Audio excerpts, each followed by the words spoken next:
Right, now we have a day today where we're going to look at another area in this month of restorative interest. We look at restorative agenda this month because it's Lifewell Conference month. 2 weeks ago I talked about the addictive behaviours and pornography and all that sort of thing, and many of you found that a very helpful input, and thank you for the feedback about that. Thank you for the way it's been a help to you. Today we're going to have another area, and it's money, and how money can be such a issue for people, such a destructive issue sometimes. It can be a debilitating issue, or it can be a great blessing in people's lives. It can be a difficult thing to manage. It can impact relationships enormously. So money and its management is crucial. And today we're going to think of that, and to help us to come along today we have Kevin Hodges, who's going to talk to us about this incredible area of God's restorative intention. So give Kevin a welcome as he comes. I'll just introduce him to you. Hello, Kevin. Welcome. Hi, John. Thank you. Very good to see you. Thank you. Now, money is important. You're going to talk to us later about that. But what sparked your interest to be involved in a ministry about money? And I noticed it's called CAP. Yep. So what does CAP stand for? CAP is abbreviated for Christians Against Poverty. Yep, started in the UK back in the mid-90s, came to Australia in 2000. And I'm from a local church out at Elizabeth and Salisbury called Hope Central. And a chap who's now the chairman of our board started thumping the desk one day and said, "I'm really worried about people not managing their money properly." I said, "I agree, I think it's a very important area." So I was cruising around looking at some church websites one night and stumbled across CAP. And I was quite impressed. It was in the UK, and then I clicked a bit further. Oh, it's in Australia as well. So I got the phone number, took it to church on Sunday, gave it to Tony, and I said, "You should ring these people, and I think this might be what you're looking for." So him and another mate went over and got the information. They sent some people over, so we started in 2010, so nearly 7 years we've been going now with them. Yeah. And so now when you say we're going, what is your role within the CAP program? I'm called the Debt Management Centre Manager. Okay. So we do the CAP Money course, which your church does, and we also go out into the community with the full debt management service, which I'll explain a little bit later. Wonderful. Yeah. Well, we're delighted to have you with us today. You're a family man. You've got one wife, four kids. One wife, only one wife, have you? Okay. 9 grandkids. Yeah. 9 grandkids. Yeah. So we've done very well. One wife? Yeah, only one wife. Okay, yes. Okay.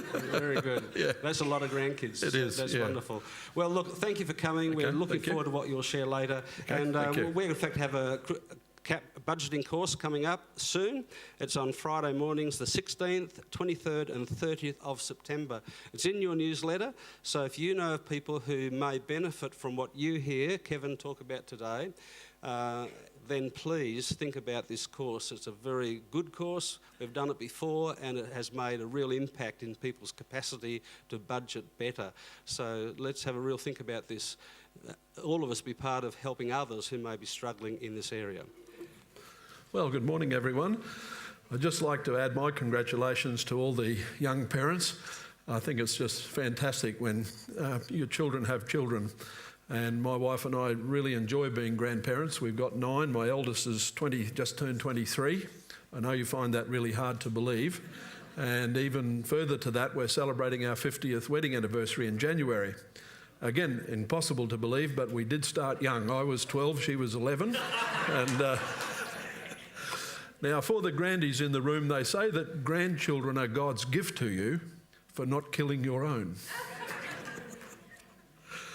But the biggest change that happens is you get married to this strange person called Grandma. Well, she's Grandma in our family. When our first one came along, my wife went into a knitting frenzy.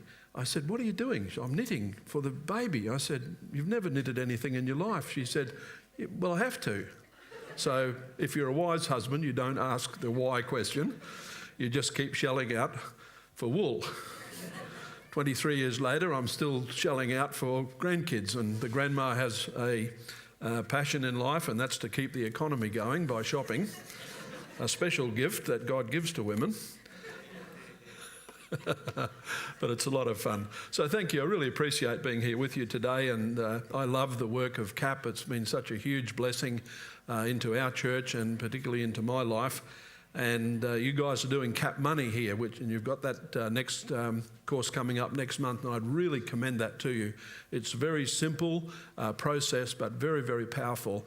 And we've been running it. We've been going with Cap, as I said, since 2010. Every year we run it twice, and it's a part of the ongoing life of our church. We want everybody in our church to do their money well, have good marriage, good parenting, so we run courses just to help people. We think that's really, really important. We do open our CAP courses to the community, and occasionally we do get someone coming in. And one of the greatest stories that came from our very first course we ran all those years ago, a lady came in from the community and did the course. We didn't really know her story. And about 6 months later, she ran into Dave, the chap in our church that runs Cap Money, and said, "Oh, Dave, do you remember me? I came to that Cap Money course." "Oh, yes." She said, "I can't believe what's happened." She said, "My husband and I, we've always had good income, 2 incomes coming in. We've never been able to buy a house. We've never been able to really manage our money properly. Haven't had a holiday for 20 years. And our life has changed." He said, "Tell me what happened." She said, "Well, we just started doing what we learned, and in 6 months we've saved up $8,000. We've got our first holiday booked in 20 years. Isn't that a great story? Such a blessing to bring into people's lives. So let's just talk about money for a couple of minutes, and then I'll tell you about CAP. 2/3 of Jesus' parables deal with money and possessions. 2,300 verses in the Bible talk about money. That's 5 times as many talk about prayer, and 5 times as many that talk about faith. Money is our life. We give up so much of our life to get income. And so it's very important for us as Christian folk to be able to manage our money. And the greatest management plan is in the Bible. So if you have your Bible there, or your electronic one, just go to Luke chapter 16 with me, please. And we're going to look at just 3 verses, Luke 16, 10, 11 and 12.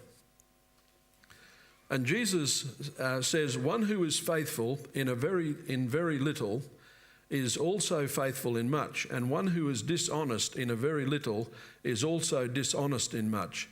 And if then you have not been faithful in the unrighteous wealth, who will entrust to you the true riches? And if you have not been faithful in that which is another's, who will give you that which is your own?" In these 3 verses, one kind of flows to the other, and Jesus gives some very, very profound teaching to us here. In verse 10, he talks about being faithful with little things. And it's like a law. It's not a thou shalt not kind of law. It's like the law of gravity. If you don't believe in the law of gravity, then you get up on top of a 10-story building and walk off, and then you'll believe. And this is a little bit of that kind of a law, that if you try to go outside of it, then it's not going to work. So the first thing Jesus says we have to do is to be faithful with a very little.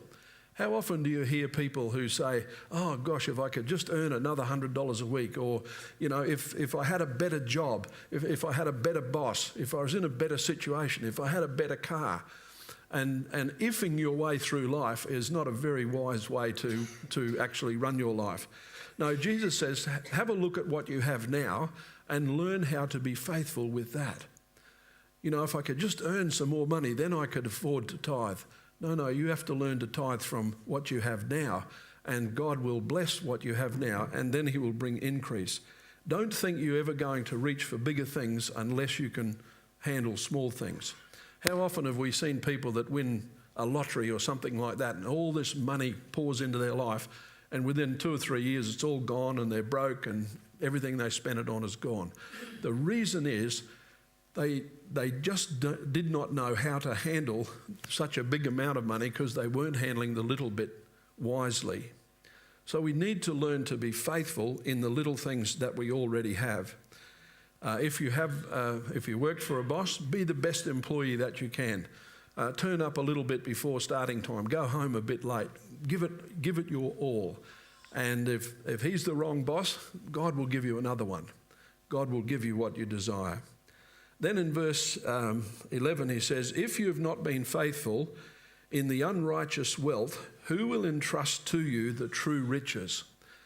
Now this is a really there is some kind of mysterious connection between our worldly wealth, our money, and the true riches of life. How many of you have heard of Pastor Yonggi Cho from Korea?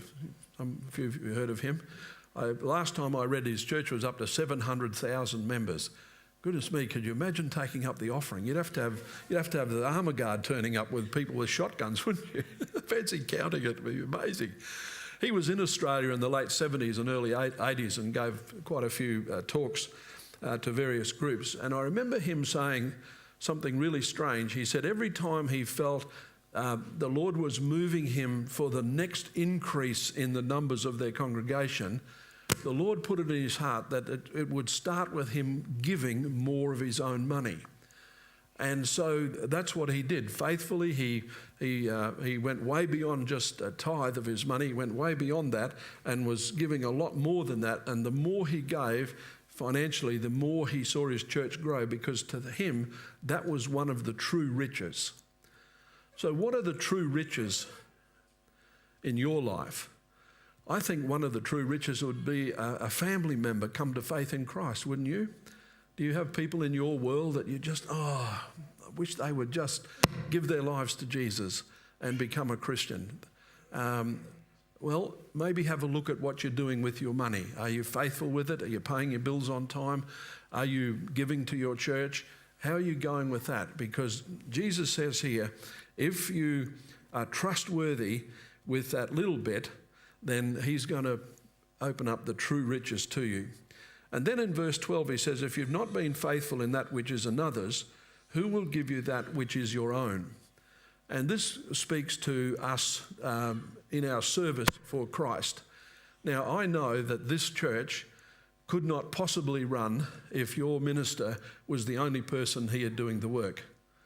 I know it takes 54 people in our congregation out there at Elizabeth to put the Sunday morning service on. There's so much work that needs to be done. Now, people visiting the first time, it's wonderful. It's clean and bright and everything works, and they get a free cup of coffee and all of that, but it takes a lot of people to work. So in a very true sense, whatever you do in this church, whatever you've been entrusted with, you've been given somebody else's. It's not your church. It actually belongs to Jesus. And you have been given this little corner of it to work in. And so he wants you to be faithful in that work. And in the morning, first service, I'm just so blessed by your great music team here.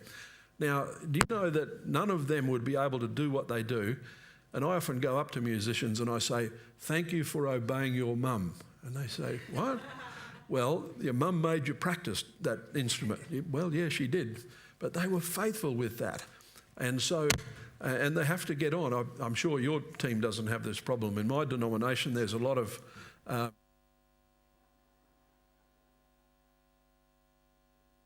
now, thanks, mate. But in our circles, we often find that conflict arises in music groups. That would never happen here, would it? No, that's good. And because, people bring their own personality and their own way of doing things into the group, but you have to learn how to get on with each other. You have to learn to be faithful with that small part of this church that you've been asked to work in. So the whole idea of being faithful stewards is not just with our money, but it's everything. Is that driving everybody crazy? Long as I'm not. Do you want me to use that? Okay. Thank you. So let me just talk to you a little bit about how CAP can fit into that scripture. And certainly CAP money, the budget training, is built around those three verses. We teach people to be faithful with what they have. And we teach people how to live with this really strange thing called cash. And we teach people how to set up 3 bank accounts. The first one is for regular payments like the rent or the mortgage, your electricity, gas, telephone, internet, just the regular things, your car payment. And whatever that works out to in a month, you put all that money in that bank account and set up direct debits and BPays. So it goes in and it goes out automatically. Then we set up a cash account for your shopping. And in there goes your weekly shopping, your petrol, chemist, clothing, things like that. and whatever that amount is, that goes in that account, and then you put the card in the wall and take cash out and go shopping with cash and not with cards. Now, it might shock you, and if there's any bank workers here, please accept my apology in advance, but banks are actually not your friends. They think that we are idiots. And in the paper this morning, there was an article of how many $1 million they make every month just out of a fee here and a fee there and a fee somewhere else.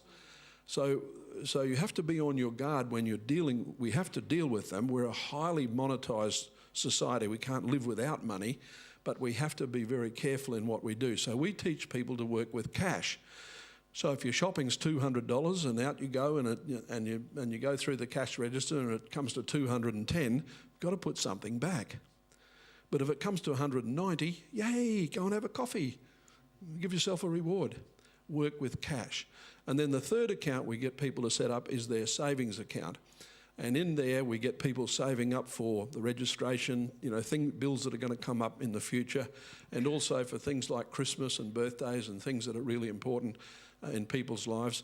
And I always tell people, you've got to put a holiday in there.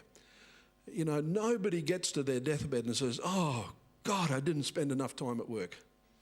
Nobody thinks that. They did a survey years ago of people in their 80s and they said, what's your regrets? And they said, we only regret two things.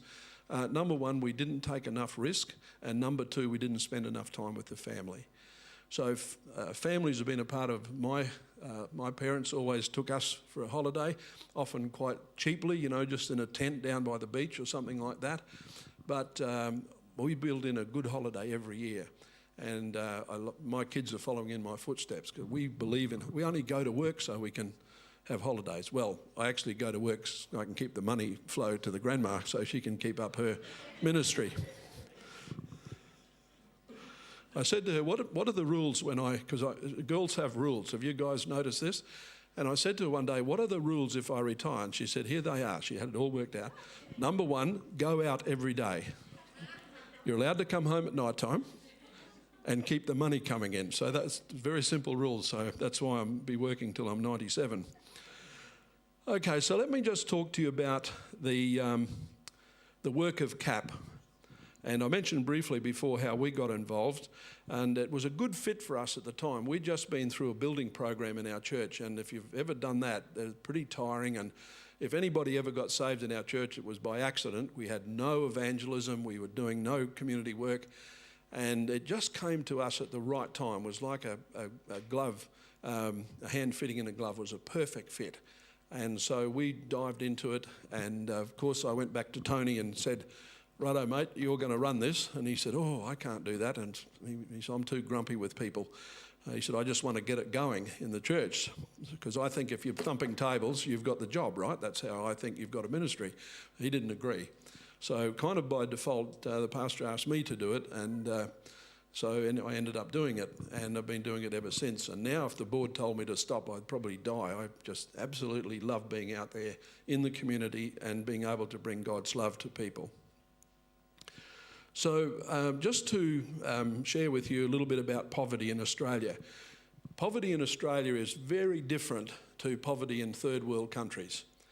And I've been to a third world country and I've seen poverty. I've seen women in India sitting in front of a pile of wet cow manure making patties with their hands and slapping it on the wall and dries in the sun, turn into fire wood for their cooking. I've seen beggars in the street and they have no support, there's no social security, just begging for some money to survive. I've seen that. We don't see it to that degree in Australia, but let me just tell you what poverty is like in Australia. One of the first clients that we went out to see was a single mum, and so a 16-year-old daughter and a 12-year-old boy, or he might have been 14, and her 16-year-old daughter had totaled the car. She had had this terrible accident, and the car was a complete write-off, absolutely unrepairable. Thankfully, the daughter was not hurt, but the car is now a wreck. She checked the insurance, and thank God she had the car insured. Then she read the fine print that said, but not for drivers under 25. So now she can't get to work. She's a nursing sister. She can't get to work, working night shift, no car. and a $24,000 car loan still to be paid off because the bank doesn't say, no, that's okay, you don't have to pay us. We got $900 for the old wreck, and that went straight off the loan, and so she became a CAP client, and our people took over and we negotiated with the bank and set up a restructure of the payment system. She's still with us, been about 4 years now, and she's almost out of debt. So that's one face of poverty. Job losses are another one. When we started out there, some people in our congregation said, oh, this will be really great for Elizabeth. You know, it's a low socioeconomic area, there's a lot of needy people, and both of those things are true.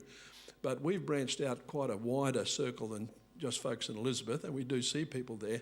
But I can tell you, I've had people on incredibly high incomes. I had one chap who was earning $3,000 a week, clear, take home. So figure out whatever that is in an annual income. The company car, the phone, all the works and perks got retrenched. Now his rent was $900 a week, because you know, the more zeros on your paycheck, the more zeros on all your other things. And here they are, new baby on the way, and $82,000 maxed out on credit cards, as you do, and no income. That's poverty in Australia. We had to assist them to go bankrupt, and we do that as well. There was no other option. There was an impossible situation for them. I had another family where the dad, his company just decided to stop paying overtime. How they got away with this legally, I've no idea. Still got to do the extra hours because of the nature of the work, but suddenly $200 a week is chopped out of the family income. What would you do in that situation? They were a Christian family, had the kids in a Christian school. Anyway, we were able to give them a plan. They had to take a few other things out that they were doing, but we got them back on their feet. How would you go if your income stopped next week? You know, most of us kind of live to the mark, don't we, or a bit beyond. And one of the problems in today's culture, and I'm so old, I was alive when they didn't have credit cards. And back in those days, when you got down to zero, you stopped. Now you get down to zero and just keep going. There's even companies on TV that advertise, you know, if you've got bad credit, doesn't matter, we'll give you the goods. We'll finance it for you. And of course, some of the worst people, I hope there's no franchisees here, but some of the worst people out there are these payday lenders. Oh my goodness, do people get in trouble with those? 58% interest. I mean, it's just scandalous. But people, what do you do when you've got no money and you've got to feed your kids? So they'll go and hock their jewellery or hock their computer or their TV or something just to get some money. But the cost of that is just absolutely horrendous. We've had other families where one partner's got sick and had to give up working. So now one income's coming in instead of two. So people are hurting all over the place, and from every walk of life, from the humblest persons up to people on incredibly high incomes. And I can tell you they're all over the city. I did this talk out at the Uniting Church at Burnside, and I went through the Bureau of Statistics, and there were 2,000 families in that council area under the poverty line. They were a bit shocked to hear that because they're in a pretty affluent area. That's according to the government poverty line. So people are in need everywhere, and CAP comes along with a range of services. And I'll just give you, just go to our first slide here. These are government stats. 12% of Australians live under the poverty line, and that's over 2.5 million people, and 17.3% of children live in poverty.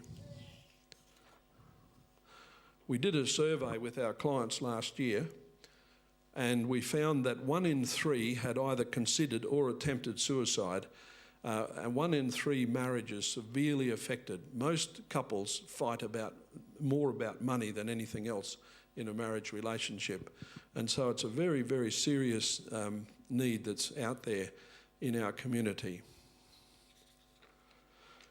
So the first one that comes along is CAP Money, which you guys are doing, and I really commend you for that. Now, if you haven't done the course, even if you're managing your money well, please book in and do it, because it's not just the lecturer taking you through the material and helping you to set up a budget.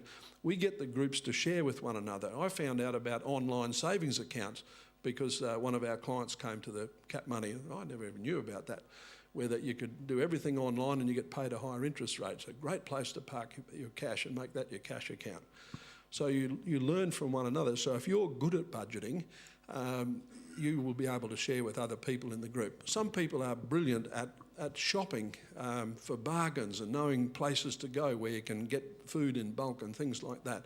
So even if you're doing well with your money, can I commend this course to you?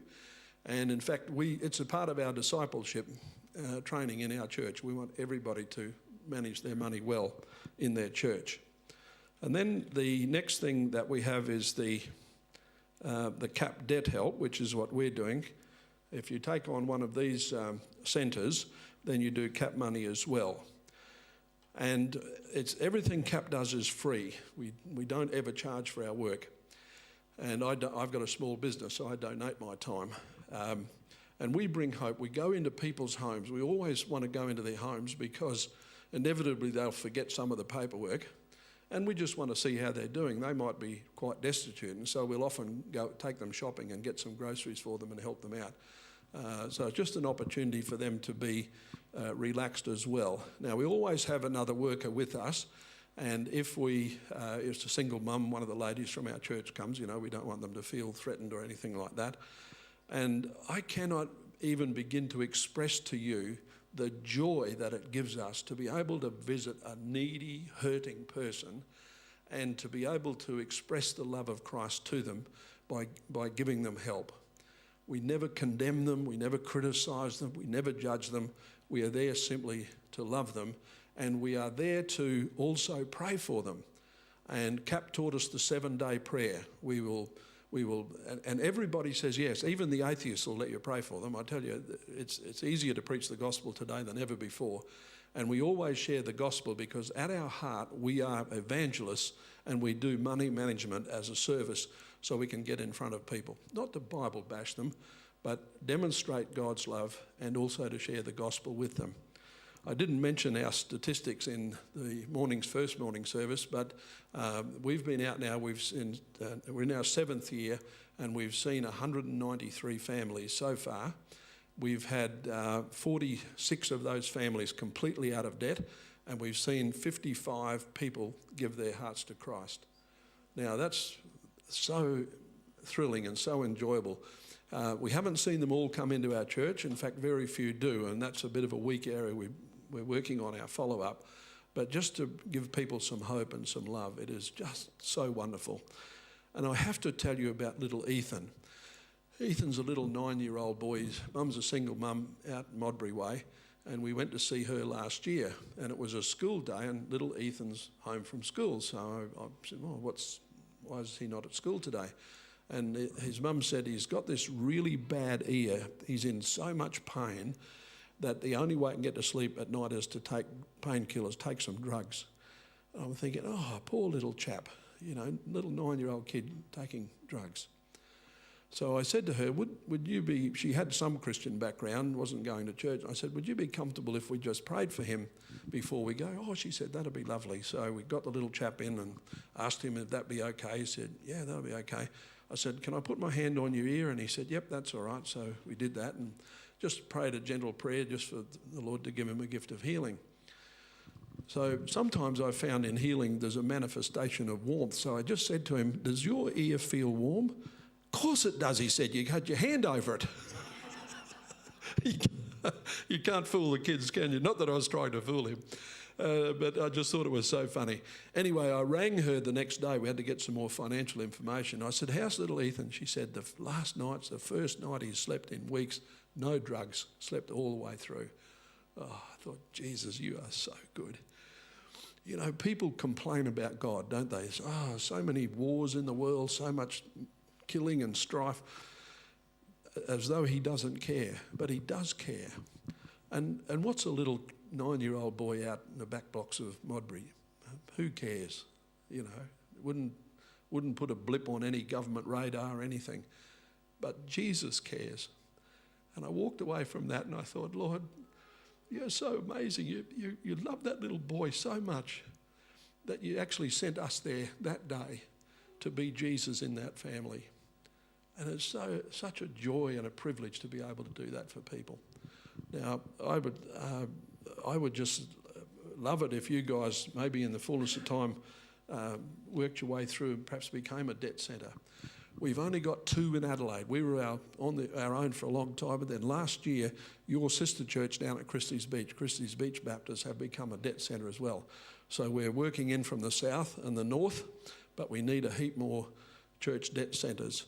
And in fact, we've got a policy in our church that if you ever did want to do that, and I know I'm speaking to your congregation and it's a board decision and I understand how you work your way through all that, but if that came about, we will be very happy to pay for the airfares of your people to go to Newcastle for the training, because that's where you have to go.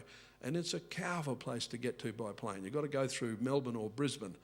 So it's a bit of a long week, but we'd be thrilled to just sow something into your church to help out with that. So that might be something you might want to consider. Now, the next thing that CAP have just started, and we're not running this, I want to, but I haven't got anybody to do it yet.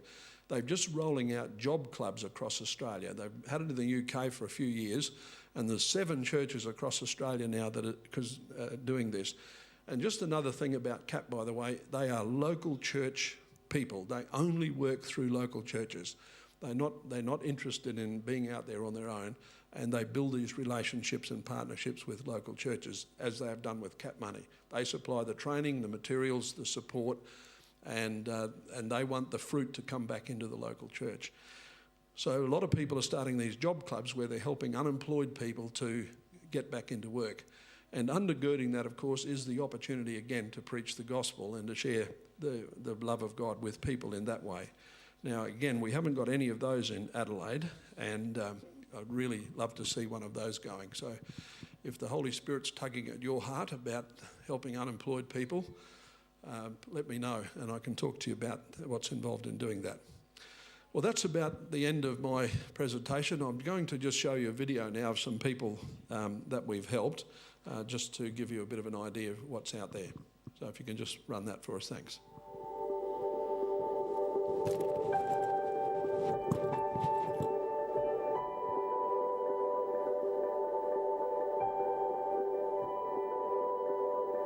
Hi, my name is James. Me and my mum are CAP clients.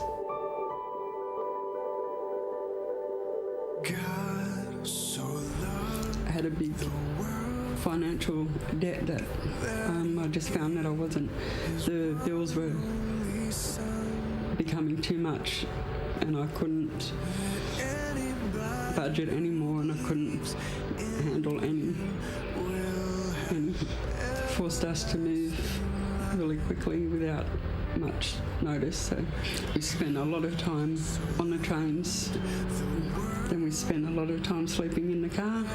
When we were homeless, when we slept in the car, slept on the trains, and I had to get up at 4 a.m. just to go to school. Never a healthy breakfast.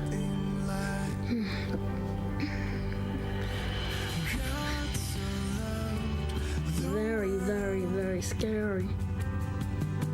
It's no good when the bill's high level and mum hasn't got much money. I'm worried, stressed as well. I was worried about my mum mostly. Just the stress of it all. Basically, it just consumed every waking thought. Broke down bit by bit, and I ended up in a medically induced coma for a month due to the stress of everything. Since working with CAP, our life has changed a lot. My health is obviously a lot better without that stress of knowing that the bills are going to be paid, and I feel like I've changed my outlook on things. I've looked at things differently, and without CAP, it wouldn't be great at all.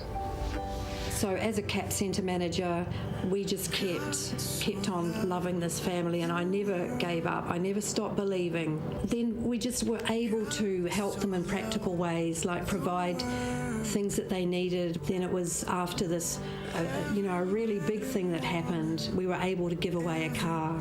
After we got the car, I said to my mum that we should pray. When we prayed, I heard God say to me, "I think you should go to church." And I said to him, "Okay, I'll go once with my mum." God said, "Great." So on Sunday, we went to church and we got saved. Then we started going every Sunday. Soon after, we said to one of the pastors that we want to get baptised.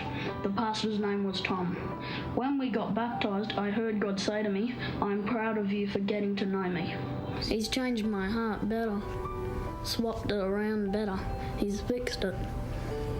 I feel hopeful and excited and knowing that we have him. So loved the world, every man and woman, every boy And that's why we do it. That's what we do it, just for one mum, a single mum and her son. And because of this, the work of CAP and the local church, we can offer families a hope and a future.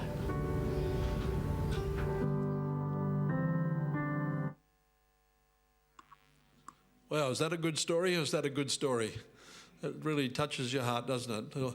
And again, it's one of those things, who would have ever thought of a mum and a little boy just living in the trains, living in the car, but God saw them and sent the CAP workers along into their life.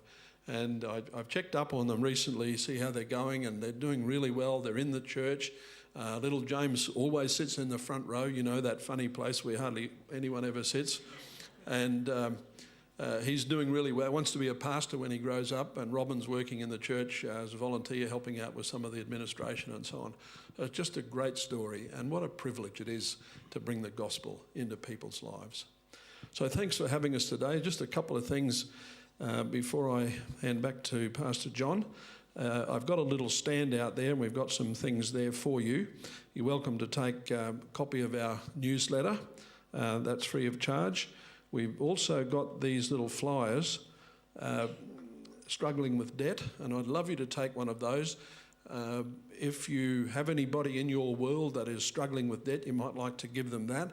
The system works this way. They call in the 1300 number, head office.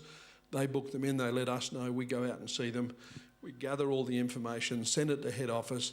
They put the plan together, we bring it back, get them to sign off on it, and then they're in our system. They pay a little bit of their money into our trust account, which we use for their savings account and for paying off debts. And then they get assigned a CAP support worker that then stays with them for the journey and helps them through however long it takes. So do grab some of those. And we also have out there a copy of John Kirkby's book. John is the guy that started CAP in the UK back in the mid-90s. John was a high-flying businessman in the banking world, and through some things that happened in his life, he lost everything, lost his business, lost the car, lost the house. His wife walked out on him, left him with 2 little kids. And in that dark time, someone came and told him about Jesus, and he became a Christian and started getting back on his feet again, and felt called by God to start a ministry to help people just like himself. And that's what he did. Today we're in Canada, New Zealand and Australia, as well as the UK, of course. And that's the story of CAP. And we have those available. And out there also we have these little cards. We'd love you to go on our mailing list if you leave your name and address. If you feel you'd like to give us a small donation, there's provision on there. And if you do that, we'll give you one of these at no charge. We don't sell those. Okay, so thank you, Pastor John. Thanks for having us, and I hope you found that interesting, and all the very best with your CAP money. I hope it goes really well for you. Thank you, Kevin. Would you thank Kevin?